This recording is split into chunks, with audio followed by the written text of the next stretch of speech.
Bismillah, alhamdulillah, wassalatu wassalamu ala rasulillah sayyidina Muhammadin wa ala alihi wa sahbihi ajma'in, amma ba'du. Al-muhtaram yang sama-sama kita hormati, Ustaz Mujibur Rahman sebagai narasumber pada manasik kita hari ini, Ibu Eli, Bu Haji Eli, dan para teman-teman pengurus Nurzata yang saya hormati, para jamaah calon tamu Allah yang mudah-mudahan kita semua mendapatkan rahmat daripada Allah Subhanahu wa taala. Pertama saya memperkenalkan diri saya, nama saya Sadik Assegaf. Saya domisili di Amuntai dan saya bergabung dengan Nurzata kurang lebih setahun. Perjalanan pertama tanggal 26 Januari 2022 waktu masih Covid, dan alhamdulillah jadi korban pertama yang dibuat tes percobaan, karena waktu itu kena dua kali waktu di Madinah kena karantina, yang pulang kena karantina lagi double. Perjalanan 12 hari, 7 hari aktifnya, 5 hari karantina di Madinah, pulang ditambah lagi bonus 9 hari di Jakarta ya. Tapi tidak masalah, alhamdulillah. Artinya waktu itu salah satu travel yang berani tetap berjalan, dan alhamdulillah tetap bisa berhasil meskipun dengan kondisi dan segala macam arang melintang, tapi luar biasa tetap selalu diberikan kebaikan oleh teman-teman, lebih kepada owner, pemilik dari Nurzata, yaitu Bunda di Madinah dahulu, sampai kita pulang ke sini tetap diperhatikan, tidak ada suatu kekurangan. Karena itu saya lebih komitmen dengan Nurzata karena memberikan pelayanan terbaik. Karena itu motonya jujur, kami tidak menjanjikan mewahan. Memang tidak ada mewah, memang betul ya. Pakai karpet merah atau pakai apa, tidak mewah, tapi enak. Terkadang ada mewah tapi tidak enak. Kita tidak mewah tapi enak. Apa enaknya? Sampai bayar ya sudah. Kalau yang lainnya ada yang bayar mau tambah lagi, bayar lagi. Kalau tidak, seandainya ada tambahan di Jakarta harus nginap, sudah dihandle, tidak ada tambahan lagi. Ada yang ternyata ada kejadian di jalan nggak atau apa-apa, contoh ternyata ada lambat di pesawatnya tetap ditanggung jawabi oleh travel. Itu yang saya lihat bagus.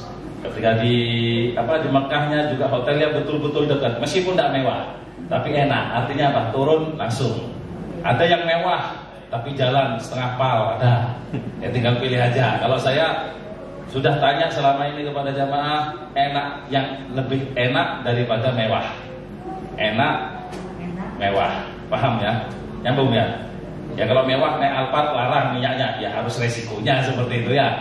Ada yang mau murah ya Pak, ya pasti menonjol pastinya ya. Kayak apa? Nah, wallahu alam. Cuma yang saya nggak mau ngomong yang lainnya, ternyata luar biasa pengalaman selama ini. Karena itu saya berjalan, sekarang yang keempat, 3 kali saya berjalan, dan sekarang yang keempatnya saya sudah diberikan amanah sebagai agen untuk di Amuntai dan sekitarnya. Jadi kalau andai kata ada yang punya saudara atau apa daerah Amuntai atau ke atas Puruk Cako, bisa sampai menghubungi, dan insya Allah kita bisa bantu sampai ke sana untuk mendatanginya. Sekedar promosi ke Pak ya. Nah, semacam ya. Jangan terlalu tegang juga ya, kasihan. Sudah kuning kali, Bebulu sampai ke sana. Ada beberapa setiap 1 bulan sekali pasti lalu di Tanjung. Itu kemudian insya Allah nanti kalau andai kata ada apa-apa, harapan kami, dan selama kita waktu di sana lebih enak kita membuat mindset, pemikiran bahwa kita adalah satu keluarga. Dan selama ini saya pakai seperti itu mindsetnya, alhamdulillah bagus. Jadi ketika ada satu, tidak ada yang namanya geng-gengan, artinya ini aku aja, yang sini kada tahu, tidak mau saling mengenal, tidak. Tapi saya usahakan saling mengenal. Karena ketika di sana kita tidak tahu siapa orang yang kalau memang kita kondisinya tidak baik, yang paling membantu adalah yang paling dekat dengan kita. Meskipun tidak kenal, yang paling dekat pasti yang membantu. Kayak apapun pastinya itu.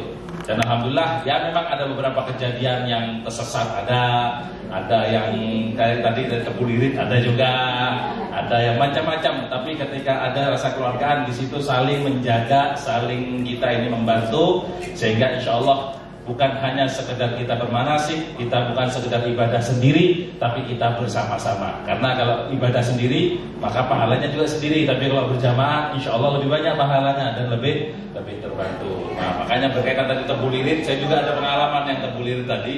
Memang suatu hal yang jangan sampai kita punya pemikiran. Artinya ketika sampai di sana kita apa nanti wudhunya. Jadi saya menangkap mungkin pertanyaan ibu yang pertama tadi, kayak apa membuka kerudung. Ya saya juga bingung kayak apa membuka kerudung.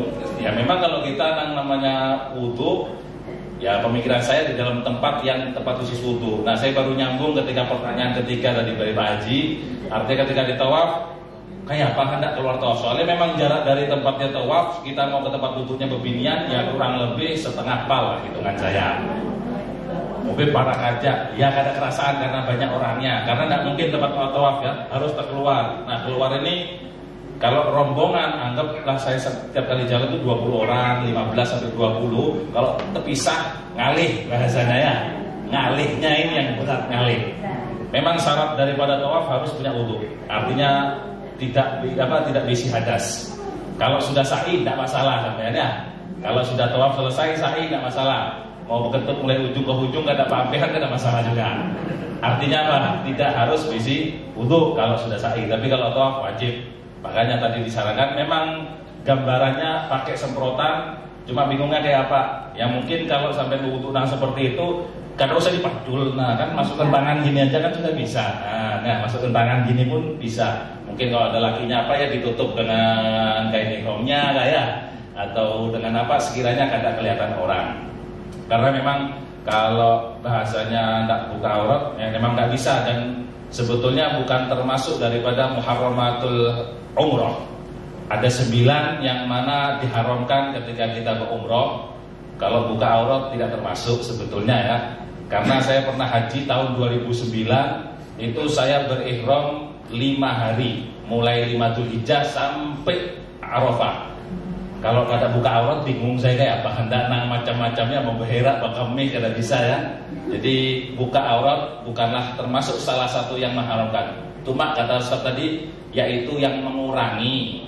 Buka-buka kita di tengahnya orang ya juga tidak bagus karena bukan berkaitan dengan umroh. Tapi meskipun tidak umroh tidak boleh juga. Kayak kita di sini buka-buka kerudung ya, pamer rambut, habis blending atau habis piercing atau habis rebonding ya. 500.000 mahal rambutku ini kira-kira.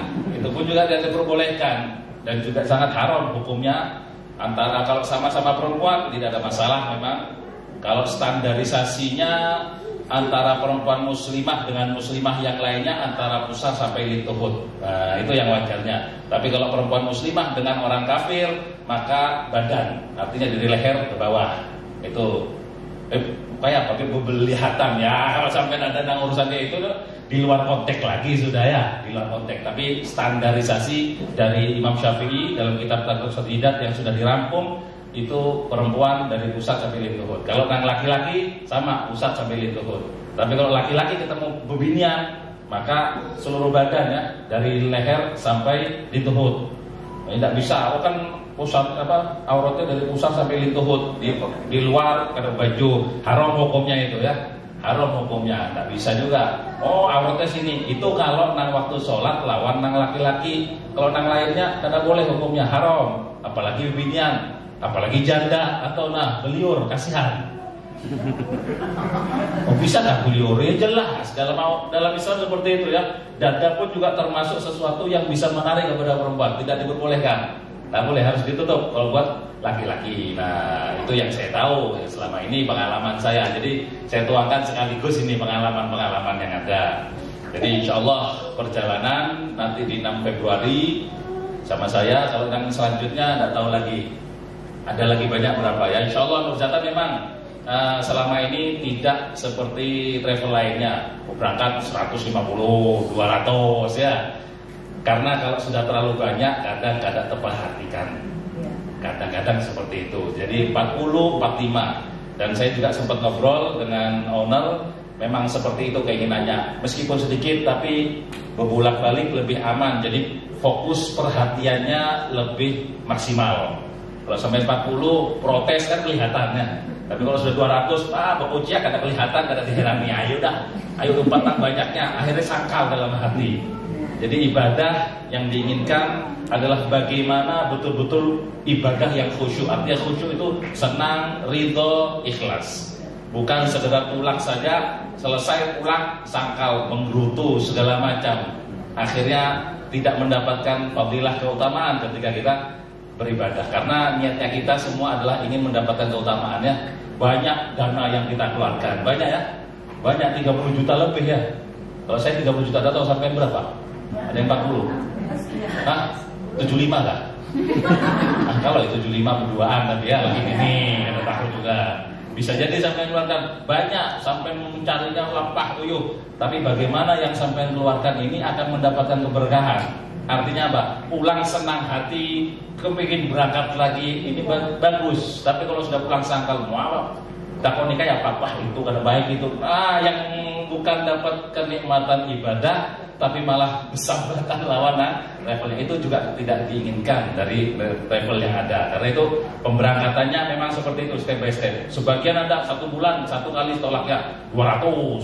Kalau kita berjata 4 kali, 5 kali, ya 5 kali kan 45, ya 200 juga kan, banyak juga. Tapi itu step by step, insya Allah kedepannya mungkin bisa lebih berkembang. Kayak apa ya, mudah-mudahan berharap Nurjata bisa memberikan pelayanan yang lebih baik dan bisa lebih bagus. Nah, insya Allah saya pikir ini tadi semuanya satu keberangkatan dengan saya. Saya rencana mau kasih briefing. Nah, tadi seperti yang dikatakan Ustaz, kalau untuk di pemberangkatannya kita, insya Allah itu memang ada dilema. Karena berangkat dari Indonesia kurang lebih jam 9, sampai di sana jam 5 sore. Sampai di Doha, habis duhur jam 1, kemudian 1 jam lagi berangkat. Nah, itu ada kesempatan kita bisa sholat di sana, niatnya jamak takdim. Jadi apa caranya? Untuk bisa kita sholat di ruang tunggu sambil menunggu 1 jam lebih. Kayak apa caranya? Ya seperti itu. Kalau nggak bisa, dihormatin waktu lebih enak seperti tadi. Apakah gugur kewajibannya? Betul kata Ustaz, khilaf ulama. Ada yang mengatakan sudah cukup, ada yang mengatakan tidak cukup. Kenapa tidak cukup? Karena tidak sempurna rukuk dan sujudnya. Padahal waktu itu bisa tidak bisa. Ada yang mengatakan tidak karena sebab tidak lihat kiblat. Pesawat ini kan tidak menghadap kiblat. Atau bisa saja kita nanti konsultasi sama pilotnya, tolong Pak ada makan kiblat kemana ya? Karena kan termasuk daripada syarat sahnya daripada sholat adalah menghadap kiblat ya. Kalau bisa, insya Allah lah. Nanti saya usahakan berjalan. Mudah-mudahan saya pegang kendali kalau perlu jadi pilotnya saya pilotkan semata. Ayo silakan waktunya sholat, bayang berataan. Nah itu salah satunya. Jadi dihormati waktunya karena sebab ada ulama mengatakan tidak sempurna rukuk dan sujudnya karena tidak menghadap kiblat. Bisa saja karena zonnya sudah jelas. Simpangannya nyata, ini ada nyata ya.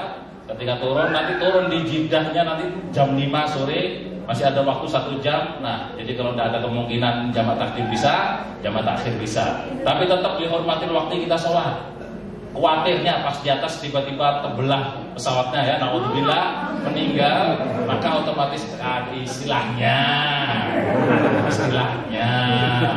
naudzubillah, makanya saya sudah bilang dahulu ya, dihormati waktu itu kekhawatiran kalau ada napa-napa di jalannya. Kita aja nggak ada yang pernah tahu ya, nggak ada yang pernah tahu. Bisa aja yang Tuhan meninggal, saya nganom pendahulu, siapa yang tidak tahu ya? Kalau seandainya diatur yang Tuhan pendahulu ya tidak tahu, atau anom terdudi ya tidak tahu juga ya kan? Jadi posisinya kita tidak tahu. Dihormatil waktu adalah untuk menggugurkan kewajibannya. Tapi kalau andai kata bisa kesempatan untuk rukuk dan sujud sempurna, itu ya lebih afdol lagi, lebih bagus lagi penerapan. Karena nanti tulaknya ke Madinah berdahulu, maka lebih aman, lebih enak langsung ke Madinah dan menjalankan seperti rencana perjalanan. Karena nanti ada perencanaan perjalanan juga ada perencanaannya. Artinya sampai sini hari ini apa yang kita kerjakan, ada apa, selalu komunikasi. Kan betakon tidak masalah, rewel tidak masalah ya. Takon sama mutawifnya siapa. Kalau saya mungkin bukan mutawif, saya sekedar kawan pihak yang mengawani tulak sana. Karena pembimbing itu harus ada sertifikasi, belum ada sertifikasi saya belum isi. Tahu sertifikasi kan? Ijazah. Tahu ijazah? Ada ijazahnya khusus. Beliau ini punya ijazah khusus, makanya bisa untuk menghandle dan boleh, insya Allah tidak bakal kita tahan, insya Allah bisa.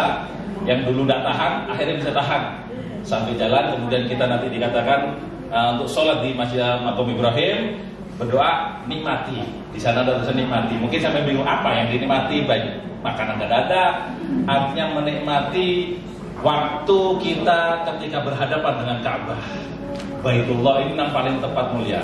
Waktu berdoa sunnahnya menghadap langit atau menghadap kedua telapak tangan. Kiblatnya orang doa adalah langit atau telapak tangan. Nah, ketika waktu di Ka'bah berubah, kiblatnya adalah melihat Ka'bah. Itu tanpa tempatnya sampai doa silahkan.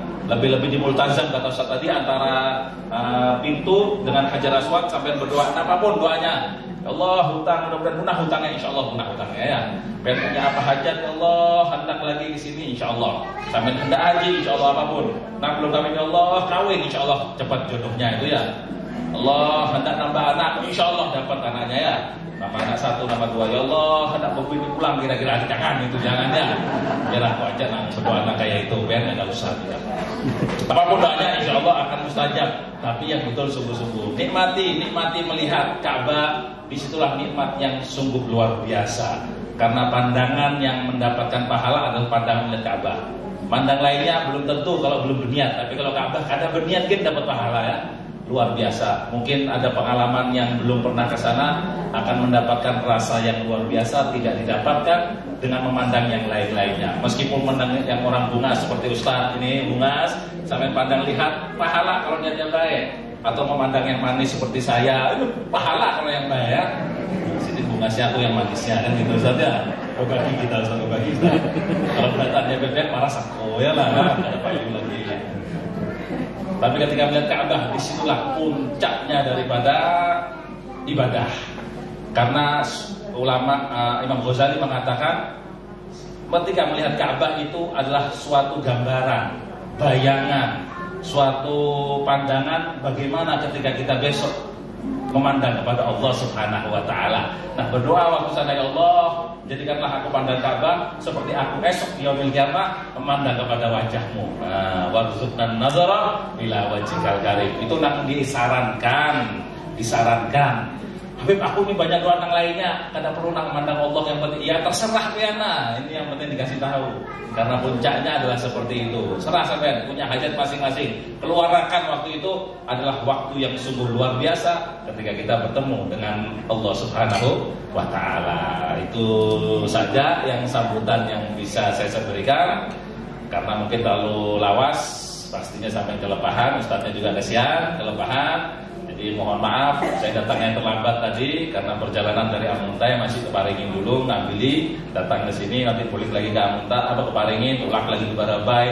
Banyak jadwal yang saya minggirkan demi Nurzata, demi pian semuanya, demi Ustadz, dan demi bagaimana kita ini bisa berjalan bersama. Jadi yang lain saya nomor duakan, karena Nurzata adalah satu keluarga sekarang dengan saya ya.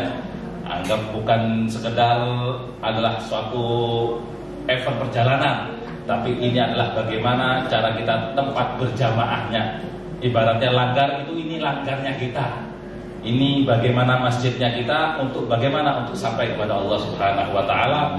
Bukanlah sekedar perjalanan, bukan sekedar bis, tapi alat untuk mencapai daripada ridhonya Allah Subhanahu wa taala. Mudah-mudahan yang sedikit ini bisa menjadikan pemahaman. Ada yang kurang paham atau kurang jelas, silahkan ditanyakan langsung. Boleh ke Ibu, boleh ke saya, boleh ke Mbak Abel, boleh, semuanya. Nurzata bukanlah tempat sekedar hanya perjalanan, tapi sampai silahkan. Mau berkeluh kesah silahkan, mau punya curhat silahkan. Boleh curhat juga ya. Curhat boleh ya, boleh. Yang penting jangan mengurangi harga aja kan, gitu aja ya. Boleh curhat sampai curhat apa terserah sampai, mau curhat ini boleh, curhat saya boleh. Yang penting jangan ngomong kurangi dah harganya paras sidinnya. Mungkin ujungnya tahu kata Ustaz malah ada yang lebih mahal ada, tapi belum tentu pelayanan seperti ini. Sidin pun juga tahu kan, tahu juga sendiri. Saya juga tahu. Jadi ini ngomong saya padanya, dibilang promosi kata juga. Tapi memang dasar apa adanya. Jadi mau curhat daripada sampai parah baru pada kali sampai lupa sana. Nanti saya mau ini Bu, saya pengen mau ini, saya mau ini. Bilang aja semuanya. Kalau bisa kita bantu. Bila tidak bisa kita carikan bantuan. Nah, apapun terserah. Insya Allah bisa kita bantu.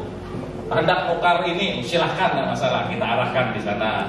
Mau hendak ini jangan kada bepadah. Ini kebanyakan tahun-tahun saya kada bepadah. Mbak agak seorang ya. Pas bingung, hendak pulang bingung, mana kok kurang hitungannya, nah hilang nang dua ikongnya kemana, kada pada, akhirnya saya ngalih, jamaah yang lainnya ngalih.